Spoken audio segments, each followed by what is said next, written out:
Bonjour à tous, ça fait plaisir de vous retrouver de nouveau. Alors chaque semaine, comme vous le savez déjà, nous sommes influencés par des énergies différentes qui nous viennent du cosmos. Et durant la semaine du 21 au 27 mars, l'énergie cosmique dominante nous aidera à voir et ressentir la lumière du Créateur en tout. Un des accomplissements les plus élevés qu'il soit est d'avoir réellement un sens physique, un goût physique de la lumière du Créateur dans tout ce qui nous entoure. Nous savons par notre âme que le divin réside en chacun d'entre nous. Plus nous élevons notre conscience, plus nous vivons la lumière du Créateur en tout. Alors, comment élever notre conscience ? Je vous invite à réfléchir aux meilleures leçons que vous avez apprises dans votre vie, les situations qui vous ont vraiment fait grandir, les inspirations que vous avez pu avoir. Vous constaterez probablement, très souvent en tout cas, que ce qui vous a vraiment fait évoluer dans votre vie, c'est à travers vos erreurs, vos échecs. C'est lorsque par exemple l'un de nos proches nous a trompés, de quelque manière qu'il soit, que nous sommes déchirés, que nous sombrons et que par la suite nous réalisons que nous nous sentons délestés d'une emprise malfaisante que cette personne avait sur nous et que nous nous sentons revivre réellement.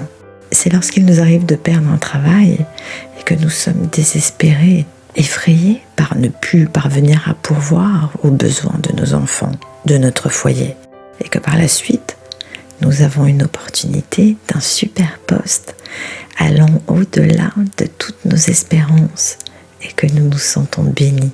C'est quand vous avez passé ce processus inconfortable, cette chute spirituelle, que vous vous relevez, enrichi d'une nouvelle force, d'une nouvelle énergie, de nouvelles capacités, d'une nouvelle façon de voir. Mes amis, la lumière se révèle dans l'obscurité. Et c'est en gardant cette certitude que nous élevons notre conscience. Pourquoi avons-nous quelquefois ce sentiment d'être au fond du trou ?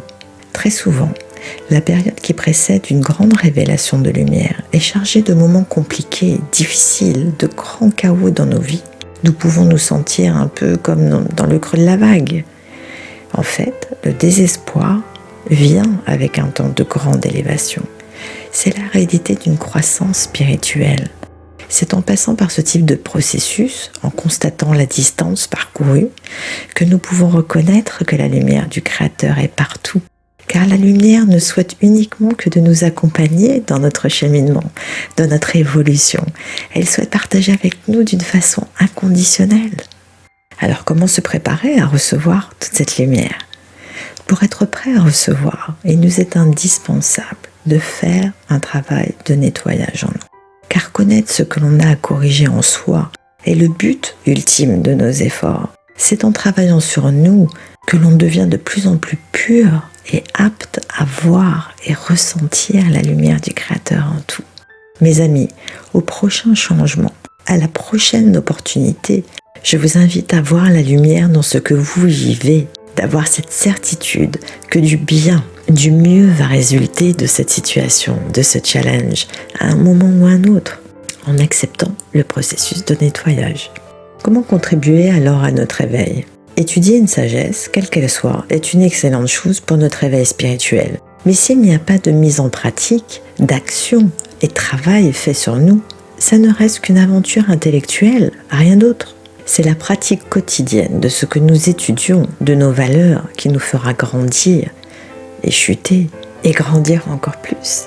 Tant que nous nous efforçons de découvrir et de minimiser cet immense ego que nous avons, que nous possédons, nous grandissons spirituellement. Tout le reste, ce ne sont que des détails. Toute cette semaine, nous avons une opportunité d'ancrer en nous cette conscience que la lumière du Créateur réside en tout. Je vous invite, tous les matins de cette semaine, après avoir fait quelques respirations en conscience, à fortifier votre 7e chakra, le chakra couronne. Il est situé au sommet de la tête et correspond au devenir spirituel, à la transcendance, à la conscience supérieure.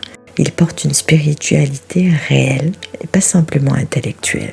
Pour les personnes n'étant pas familières avec les chakras, je vous invite à visionner ma vidéo numéro 2. Alors, commencez par frotter vos mains l'une contre l'autre durant près d'1 minute, jusqu'à ce que vous sentiez une source de chaleur. Éloignez ensuite vos mains l'une de l'autre d'une dizaine de centimètres environ et imaginez une boule d'énergie entre vos mains.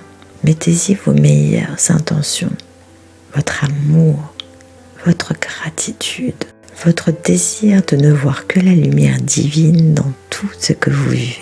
Et à l'aide de votre main droite, guidez ensuite cette boule d'énergie juste au-dessus de votre tête.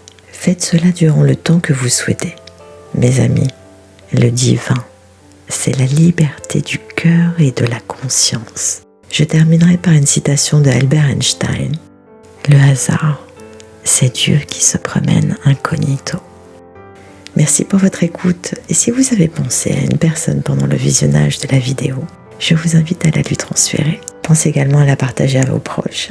Vous pouvez la liker, vous abonner à ma chaîne YouTube Rava en Conscience et vous pouvez me suivre également sur Instagram et Facebook. Alors à dimanche prochain pour en savoir plus sur l'énergie cosmique de la semaine à venir.